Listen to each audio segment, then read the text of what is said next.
শিক্ষার্থী বন্ধুরা, আজকে আমি তোমাদের সামনে আলোচনা করব ভয়েস চেঞ্জ। কিভাবে অ্যাক্টিভ ভয়েস থেকে কিভাবে প্যাসিভ ভয়েসে রূপান্তর করা যায় এ নিয়ে আজকে আমি তোমাদের সামনে আলোচনা করব। আজকে আমি আলোচনা করব অ্যাসার্টিভ সেন্টেন্স আর টেন্সেস ভয়েস গুলা নিয়ে আজকে আমি তোমাদের সামনে আলোচনা করব। প্রথমত আমরা অবজেক্টটা সাবজেক্ট হিসাবে রূপান্তর করব।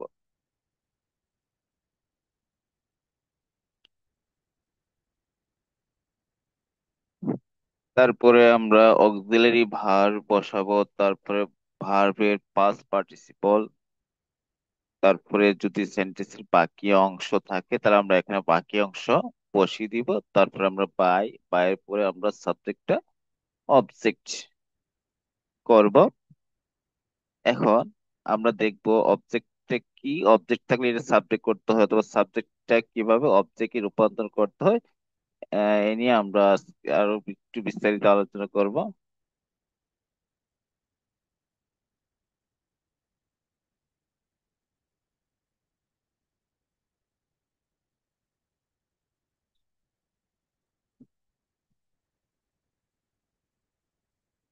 যদি কোনো সেন্টেন্সে সাবজেক্ট আই থাকে, তাহলে অবজেক্ট আমরা মি রূপান্তর করতে হবে। হি থাকলে হিম, সি থাকলে হার, দে থাকলে দেম, ইউ থাকলে ইউ হবে।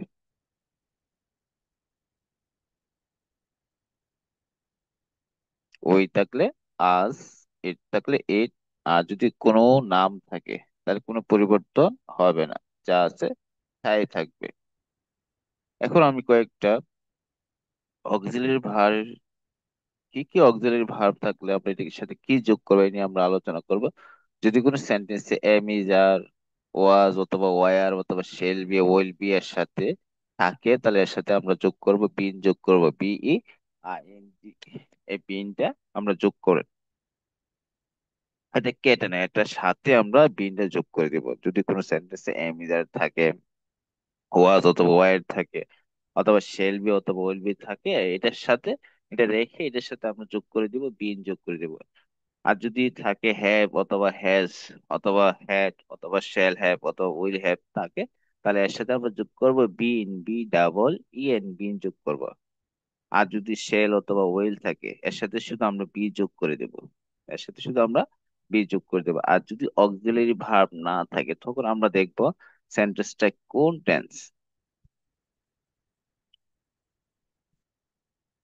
এখন অক্সিলারি ভার্ব যদি না থাকে যদি কোনো সেন্টেন্সে আমাদেরকে যদি বলে অ্যাক্টিভ থেকে প্যাসিভ ভয়েস করো, তখন আমরা কি করব?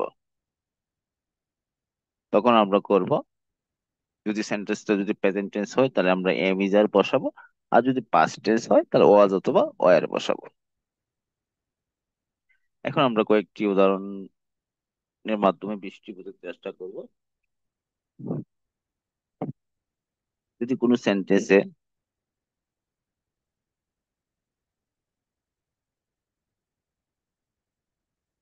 I eat rice,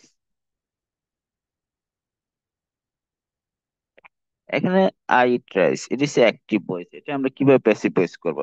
passive voice প্রথমত আমরা অবজেক্টটা একটা সাবজেক্ট হিসেবে রূপান্তর করব। এখানে আই সাবজেক্ট, ইট ভার্ব, আর রাইস ইজ অবজেক্ট। একটা অবজেক্টটা আমরা সাবজেক্ট হিসেবে রূপান্তর করবো। যেহেতু রাইস একটা নাম, তার নাম থাকলে কোনো পরিবর্তন হবে না, নাম নামই থাকবে। তার এখানে রাইসটা রাইসই লিখতে হবে।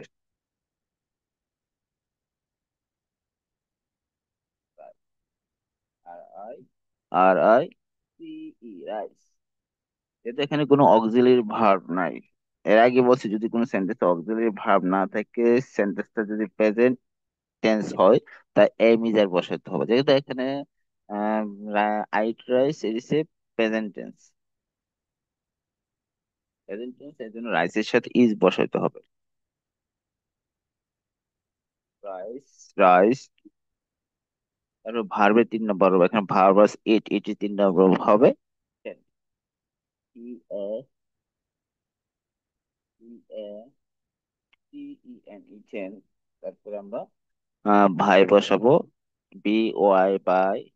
তারপরে তার সাবজেক্টটা অবজেক্ট, সাবজেক্ট আই আছে, আই এর সাবজেক্ট মে, তাহলে এখানে আইটা হয়ে যাবে। এভাবে আমরা কি করতে পারি, অ্যাক্টিভ ভয়েস থেকে প্যাসিভ ভয়েস রূপান্তর করতে পারি। অথবা আমি বলতে পারি I read a book, I I read a book, R E A D, read a book, I read a book. এটা আমরা কিভাবে প্যাসিভ ভয়েস করব? এখানে